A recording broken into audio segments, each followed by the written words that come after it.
buenas tardes, muchísimas bendiciones. Pasamos el estudio bíblico a los miércoles y si no me equivoco, gloria al Padre, el domingo se habló del capítulo 9, amén, que se trataba de la celebración de la Pascua, y hoy ya pasamos al capítulo 10.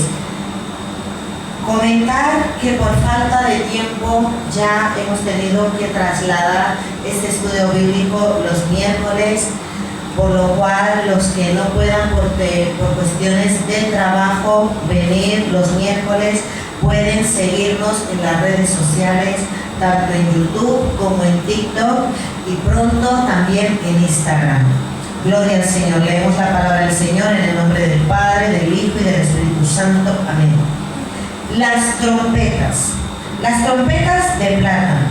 El Señor dijo a Moisés: hazte 2 trompetas de plata labradas a martillo. Ellas te servirán para convocar a la congregación y para hacer mover los campamentos. Cuando las toquen, toda la congregación se reunirá ante ti en la puerta del tabernáculo de reunión. Pero cuando toquen solo una, entonces se congregarán ante ti los príncipes, los jefes de millares de Israel. Cuando toquéis alarma, entonces moverán los campamentos de los que están acampados al oriente. Y cuando toquéis con aclamaciones la segunda vez, entonces moverán los campamentos de los que están acampados al sur. Con aclamaciones tocarán para sus partidas. Pero para reunir a la congregación tocaréis, pero no con sonidos de aclamación. Los hijos de Aarón, los sacerdotes, tocarán las trompetas, las tendréis como estatuto perpetuo por vuestras generaciones. Mientras leía esta parte, esta porción de la palabra, me venía a la memoria la trompeta del arrebatamiento, porque realmente ocurrirá como aquí en Números. Se tocará la trompeta para que las congregaciones, los hijos de Dios, nos podamos ir con Él, nos podamos reunir. Aquí nos habla de un toque para hacer un movimiento, ¿verdad que sí? Habla de que cuando se toque, que se preparen esas 2 trompetas de plata, y cuando se toquen las trompetas habrá un movimiento, habrá primeramente una reunión que es más de una persona, de 2 a más personas ya se puede hacer una reunión. Lo mismo pasará cuando el Señor nos llame a su reino. Y aquí nos está hablando de un mover del pueblo de Israel cuando estaban en el desierto. Gloria a Dios. Seguimos en el verso 8. Ya lo hemos leído. Los hijos de Aarón, los sacerdotes, tocarán las trompetas, las tendréis como estatuto perpetuo por vuestras generaciones. El 9. Cuando salgáis a la guerra en vuestra tierra contra el enemigo que os ataque, tocaréis alarma con las trompetas. Así seréis recordados por el Señor vuestro Dios y seréis salvos de vuestros enemigos. Qué bello es Dios.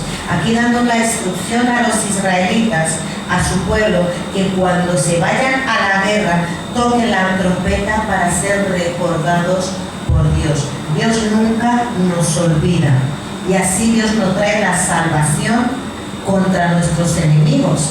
Por aquí lo dice: y seréis salvos de vuestros enemigos. Debemos siempre clamar al Señor. Aquí veo como que esa trompeta es como un toque de clamor.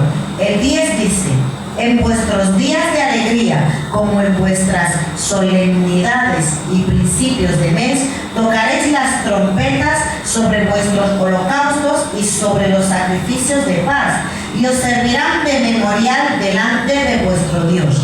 Yo, el Señor, vuestro Dios. El desierto. La salida del Sinaí y el camino del desierto. El segundo mes del año segundo, el día 20 del mes, la nube se alzó del tabernáculo del testimonio. Recordemos que en el capítulo 9 la nube les guiaba, igual que la columna de fuego de noche y la nube de día. Cuando la nube se paraba, el pueblo de Israel, ¿qué tenía que hacer? Pararse. Fuese un día, fuese una semana, fuese un mes, tenían que parar. Y cuando la nube se movía, tenían que mover. Aquí nos está hablando de un tiempo que era el segundo mes del segundo año, del día 20 de ese mes. La nube se alzó del tabernáculo del testimonio y los hijos de Israel partieron del desierto de Sinaí según el orden de marcha. La nube se detuvo en el desierto de Parán. Aquí vemos que se detiene la nube. ¿Qué tiene que hacer el pueblo de Israel? Detenerse. Exactamente. Aquí el pueblo de Israel estaba llevando un orden. ¿Pero qué orden? ¿El orden de ellos o el orden de Dios? El orden de Dios. Cuando Dios daba una orden, ellos tenían que obedecer conforme a lo que Él había dicho. ¿Quiénes iban primero? ¿Quiénes iban después? ¿Quiénes iban? Dios es un Dios de orden. Amén. Partieron la primera parte según el mandato que el Señor les había dado, pero por medio de Moisés. Según el mandato de Dios, iban en el orden como he dicho antes. El 14. La bandera del campamento de los hijos de Judá abrió la marcha según el orden de sus ejércitos. Naasón, hijo de Aminadab, los comandaba. Dios es tan bueno y tan Dios de orden que siempre pone a alguien al mando, un líder, y tenemos que respetar a los líderes como Dios los pone. El 15, en este caso el líder era Naasón, el hijo de Aminadab. El 15, al frente del ejército de las tribus de los hijos de Isaacar estaba Natanael, hijo de Zuar. 16. Y al frente del ejército de la tribu de los hijos de Nabulón estaba Eliab, hijo de Elón. Aquí estamos viendo los diferentes jefes del grupo que el Señor iba dando orden, iba colocando y cómo tenían que estar. Después que estaba ya desarmado el tabernáculo, se movieron los hijos de Gersón y los hijos de Merari que lo llevaban. 18. Cuando comenzó a marchar la bandera del campamento de Rubén, según el orden de sus ejércitos, Elisur, hijo de Sedeur, estaba al frente de su ejército. Al frente del ejército de la tribu de los hijos de Simeón estaba Selumiel, hijo de Zuri-Sadai. Y al frente del ejército de la tribu de los hijos de Gad estaba Eliasaf, hijo de Deuel. Seguimos viendo los líderes que Dios iba poniendo según las tribus y las marchas como debían ir. Luego comenzaron a marchar los coatitas, que llevaban el santuario. Entre tanto, ellos llegaban, los otros acondicionaron el tabernáculo. Después comenzó a marchar la bandera del campamento de los hijos de Efraín, según el orden de sus ejércitos. Elisama, hijo de Amiud, estaba al frente de su ejército. Al frente del ejército de la tribu de los hijos de Manasés estaba Gamaliel, hijo de Pedasur. Y al frente del ejército de la tribu de los hijos de Benjamín estaba Abidán, hijo de Gedeoní. 25. Luego comenzó a marchar la bandera del campamento de los hijos de Dan, según el orden de sus ejércitos, a la retaguardia de todos los campamentos. Ayezer, hijo de Amisadai, estaba al frente de su ejército. Y al frente del ejército de la tribu de los hijos de Aser estaba Pagiel, hijo de Ocrán. Y al frente del ejército de la tribu de los hijos de Neftalí estaba Aira, hijo de Enán. Esto era el orden de marcha de los hijos de Israel, repartidos por ejércitos cuando partían, siempre en orden. Y el orden lo marcaba 29. Entonces dijo Moisés a su suegro Abad, hijo de Raguel, el madianita: nosotros partimos para el lugar del cual el Señor ha dicho, yo os lo daré. Ven con nosotros y te trataremos bien, porque el Señor ha prometido el bien a Israel. Vemos aquí como Moisés le estaba diciendo a Obab, el hijo de Raguel, que se viniera y se uniera a los israelitas, porque había una promesa de parte de Dios, que los israelitas les iba a ir bien. Dios promete a sus hijos que nos va a ir bien. Y todo aquel que todavía no haya recibido a Cristo todavía, cuando se acerca a los hijos de Dios, eso es lo que le va a ir bien. Por eso nosotros debemos mostrar la luz de Cristo y no contaminarnos nosotros con el mundo. Porque si nosotros mostramos la luz de Cristo, como tenemos la promesa de que nos va a ir bien, los demás también les va a ir bien. Pero en cambio, si nosotros nos dejamos contaminar con el mundo y al mundo le va a ir mal, ¿qué nos pasaría? Que también nos iría mal. Por lo cual aquí vemos el claro ejemplo de Moisés, como le estaba diciendo a Obab que se viniera, porque había una promesa a Israel de parte de Dios, que aunque él no era israelita, él también iba a ser tocado por esa promesa de bienestar, de paz, de victoria, pero siempre y cuando estuviera en la misma cobertura del Dios de Israel. Él respondió, vamos a ver qué respondió este señor. Wow. Yo no iré, sino que me marcharé a mi tierra y a mi parentela. Moisés insistió, te ruego que no nos dejes, pues tú conoces los lugares donde hemos de acampar en el desierto, y serás como nuestros ojos.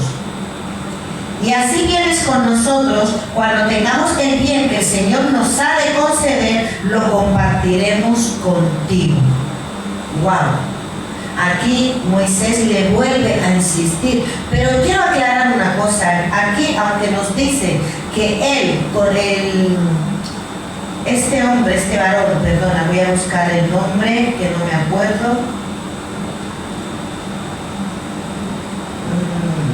Obab. Moisés le insiste a Obab que se venga, pero a ver, él conocía los lugares, pero también sabemos que Moisés era un hombre de fe y sabía que Dios iba a guiar al pueblo de Israel, por lo cual no es que fuese tan estrictamente necesario la presencia de Obab, pero sí él tenía un conocimiento del cual Moisés le estaba diciendo, tú nos sirves para algo, no pienses que eres prescindible. Tampoco es que seas imprescindible, pero nos puedes hacer un bien en el cual nosotros compartiremos contigo la gloria que Dios nos va a dar, porque Dios lo ha prometido. Dios lo ha prometido y Dios lo hará. Ven con nosotros. Y vemos aquí cómo Moisés le insiste. 33 dice, así partieron del monte del Señor para una jornada de 3 días. Gloria a Dios. Obab se dio y se fue con ellos. El arca del pacto del Señor fue delante de ellos los 3 días de camino, a fin de buscarles un lugar de descanso. Vemos lo que he comentado antes. No es que Obab fuera imprescindible, porque el imprescindible es Dios. Pero era una manera de Moisés darle a entender que era un bien para Israel que él también se viniera y él se iba a beneficiar igualmente, incluso más de la victoria que estaba garantizada para el pueblo de Israel. Aquí me hace ver cómo muchas veces nosotros invitamos a la gente a la iglesia. Vente. Y la gente puede llegar a pensar, como podía pensar este señor Obab, que claro, como yo conozco los lugares estratégicos, soy imprescindible, o sea, les estoy haciendo un favor. No, no es así, señores, porque nosotros tenemos al Dios, al Rey de Reyes. Bien o mal, que no hay mal, porque Dios está con nosotros, Dios nos da la dirección.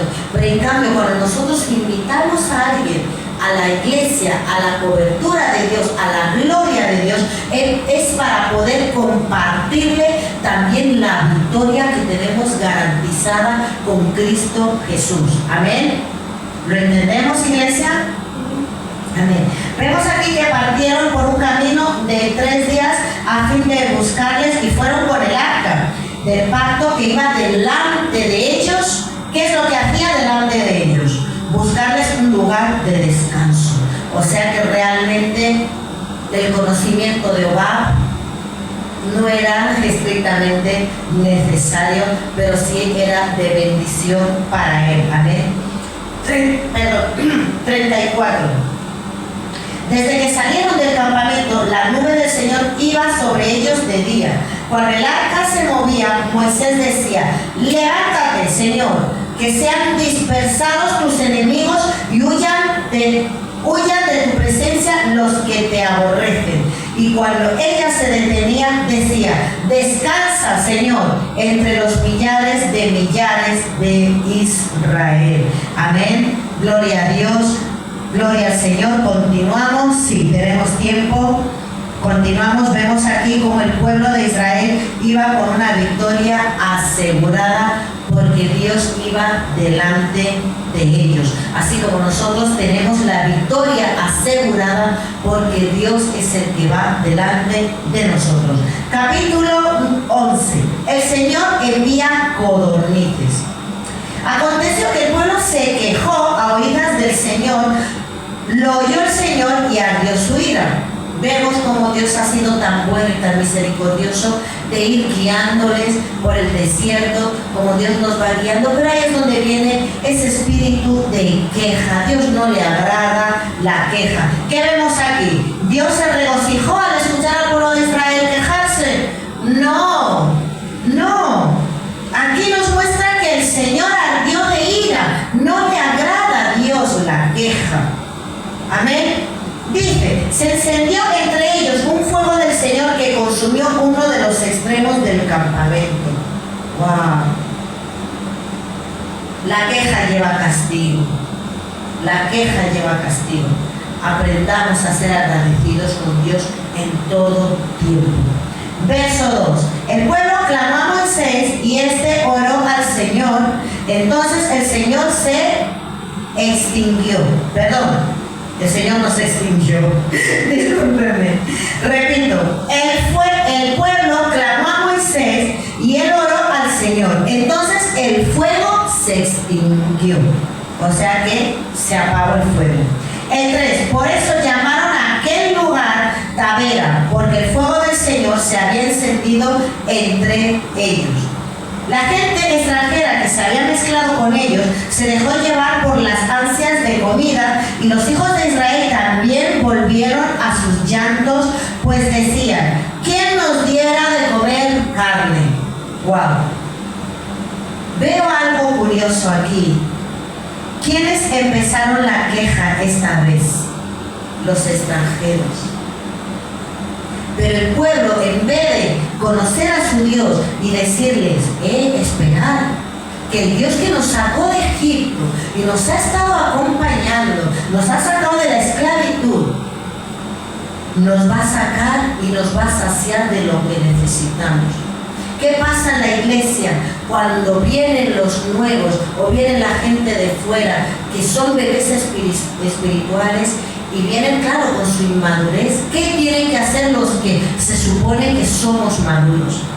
Ser un ejemplo, enseñarles, pero no coger y habituarnos a su inmadurez, a su niñez. A Dios no le agrada eso.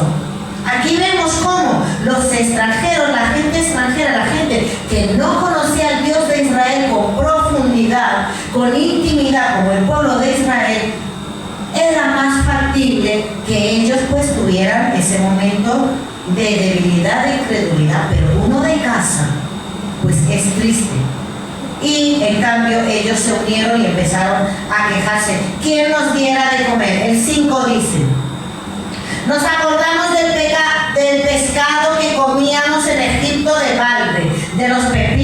los melones, los puerros, las cebollas y los ajos. ¡Guau! Se acordaban de las migajas que le daban los egipcios, porque eran unos esclavos, y vinieron con quejas ante Dios. Ahora nuestra alma se seca, pues nada sino este maná. Ven nuestros ojos, cuánta ingratitud. Por lo menos tienes un maná, tienes algo de qué comer, agradece a Dios. ¿Cuántas veces nosotros, ay no, pues estoy cansada de comer arroz con huevo? Hay gente que no puede comer ese arroz con huevo.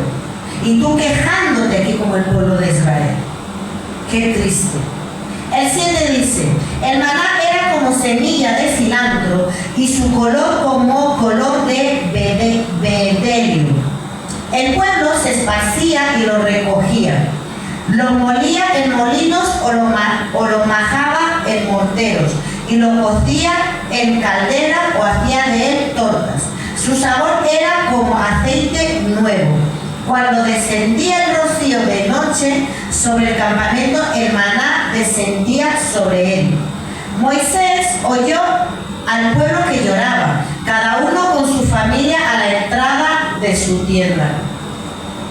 Lloraban y todo, teniendo que comer.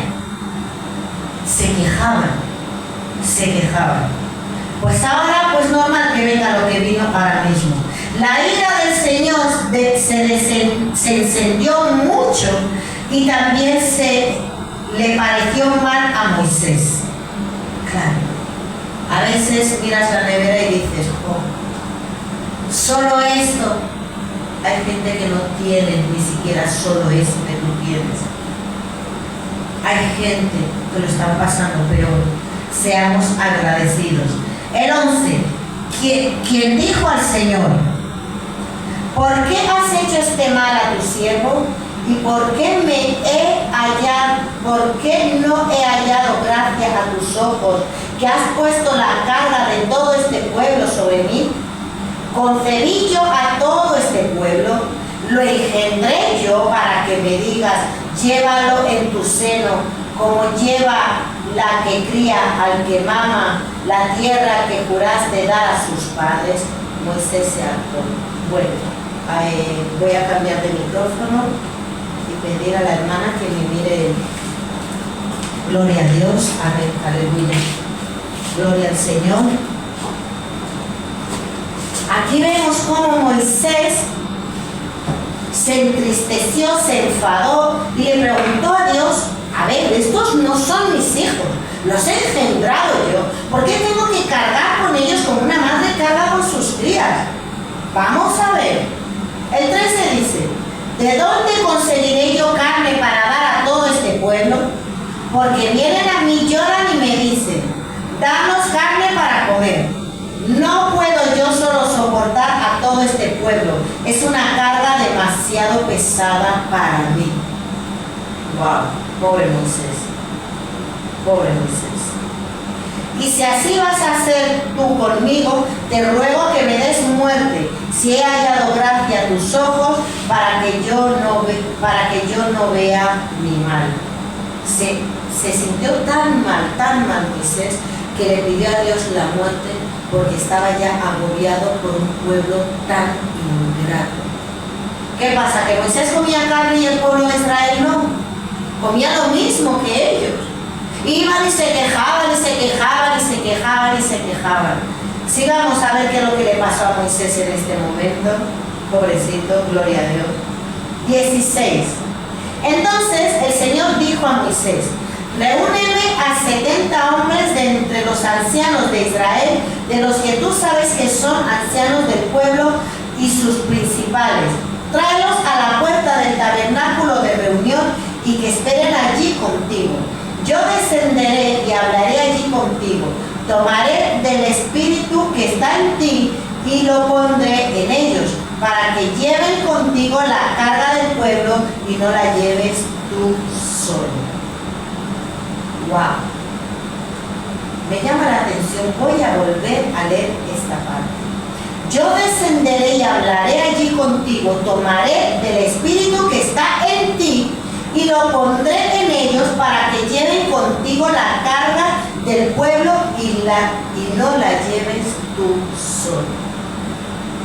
Dios le ha dado a Moisés un espíritu en el cual él podía soportar la carga solo. Pero al ver la ingratitud del pueblo, Dios le dice, no te preocupes. Vamos a compartir esto para que ellos también vean y sientan lo que tú sientes. 18.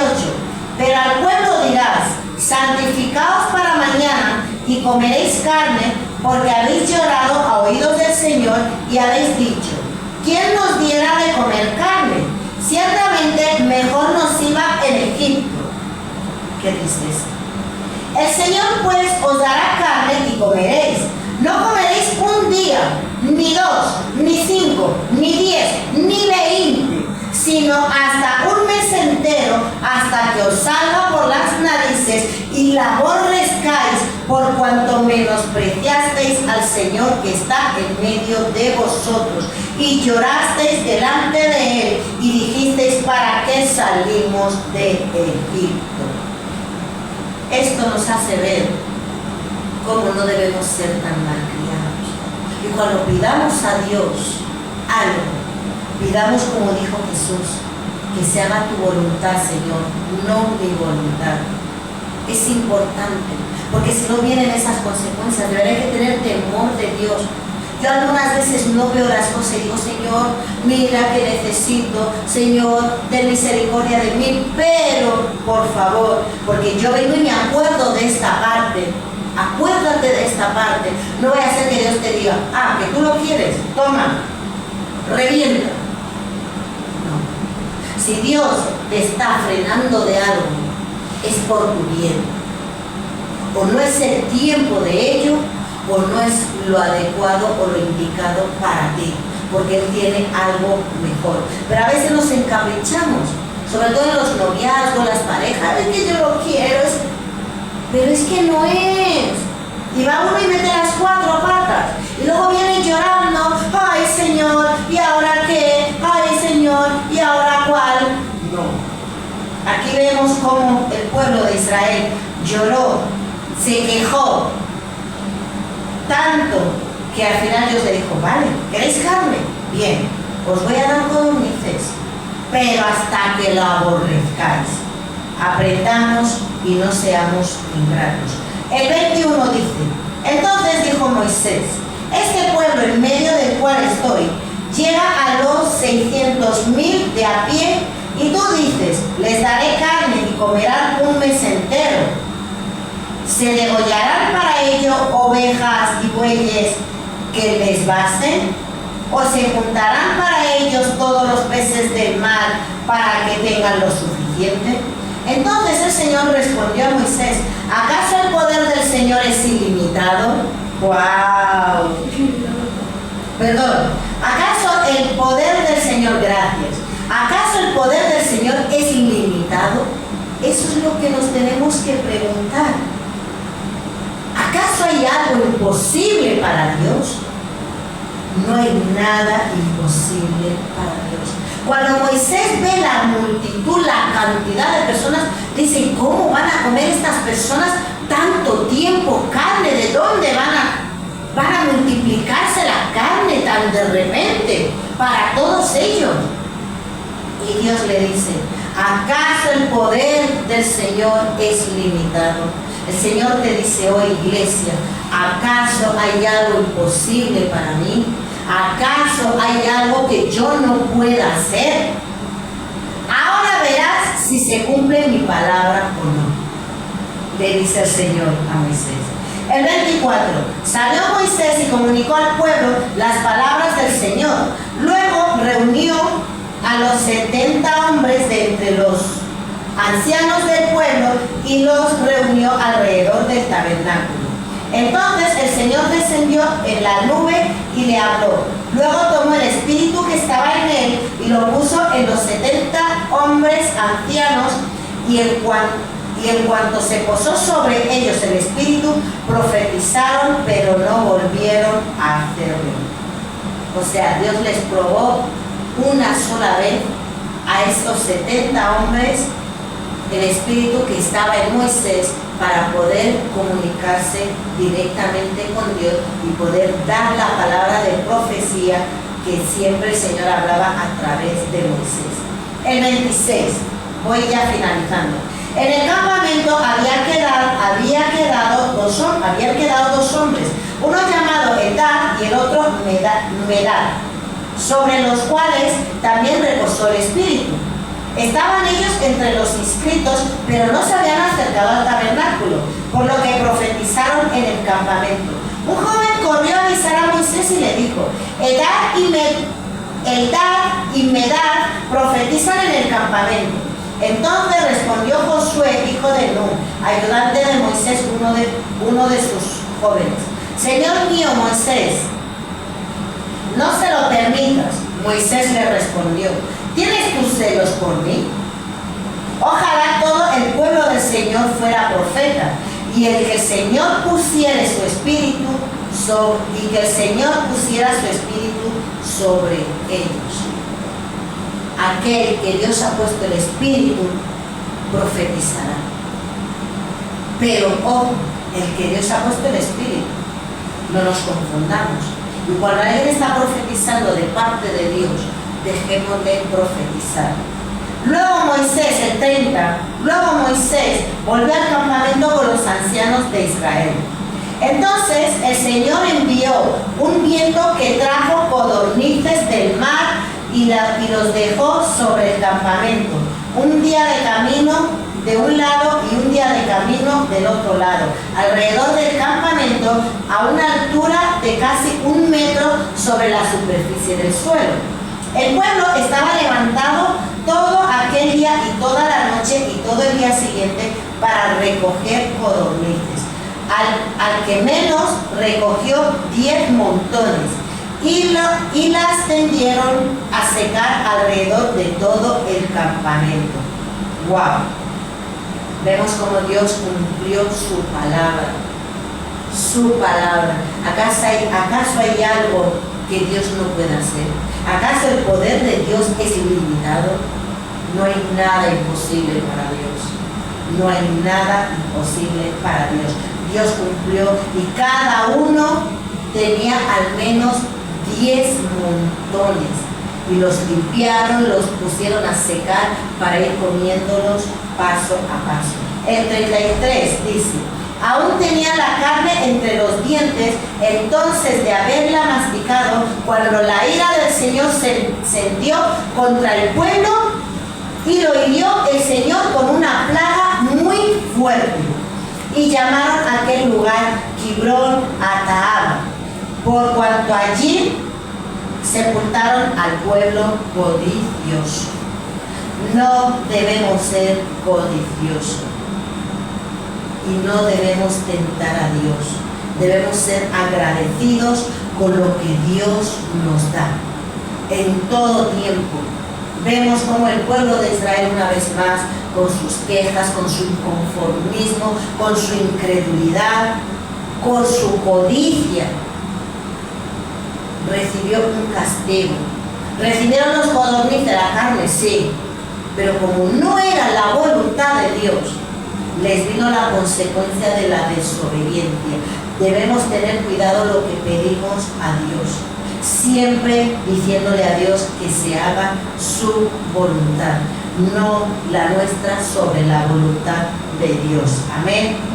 Y el 35 y último dice: de Kibrón Ataab, que es como llamaron ese lugar donde murieron tantas personas por codiciosos, partió el pueblo a Hazerot y se quedó en Hazerot. Hasta aquí el estudio bíblico de hoy. Gloria a Dios. Recordemos en el 10 cómo el Señor dio el mandato de hacer las 2 trompetas que marcaban la victoria de Dios. Amén. Y como vimos también en el 10 que una persona que no pertenecía al pueblo de Israel, por simplemente la gracia de Dios, tuvo también la victoria que Dios le había prometido a Israel por unirse al pueblo de Israel. Debemos, aún las personas que no conocen de Dios, invitarles al pueblo de Dios, porque Dios hace maravillas, amén. Y el 11 nos enseña cómo debemos dejar la queja y la codicia, cómo debemos dejar de querer desobedecer a Dios constantemente y dejar que se haga su voluntad, amén. Que Dios les bendiga, gloria a Dios, le damos